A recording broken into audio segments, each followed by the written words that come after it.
building a wiring loom into the rear light cluster at the back on this 1949 BSA, and the way that the wiring would usually come is, if you can see the middle left hand side of the screen, it would come down along here, cable tie along here, or their equivalent in the day, on the inside of the shock absorber, along this mudguard stay, and then up into the light assembly. Well, that's absolute rubbish.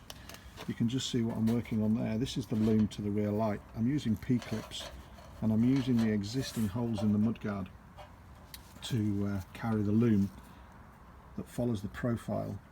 You'll see the longer screws, these need trimming down afterwards, but to allow for the massively oversized carriers for the loom.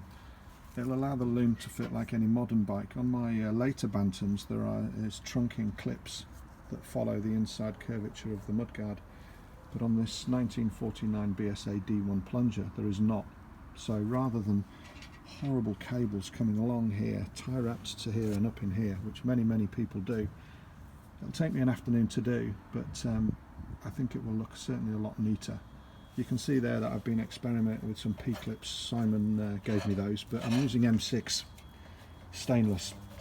When these are trimmed down, they'll have the caps on rather than the nylox. The nylox are just for the dry assembly, but I'm using a massively oversized carrier that basically sits under the nuts, and it will carry the cable and it will be out of sight. And then for those that are interested, I'm using super seal connectors. That's definitely worth googling, and they're definitely worth getting on eBay because they're a lot cheaper, which are waterproof 2- and 3-way connectors that allow me to disconnect the loom. And again, this will all be hidden. So instead of the usual bullets here, you will see underneath here there's a super seal connector to allow quick assembly and disassembly. This bike is being dry built out of components I've collected for many years and will subsequently be stripped. And the colour of the mudguard is not really a colour, it's been blasted and etch primed. A lot of people have asked me if I'm doing a two-tone BSA. I am not. I have no idea, by the way, what these holes are. Somebody's got a bit creative with a drill, but they'll be brazed and rubbed back. Hope you found this video useful.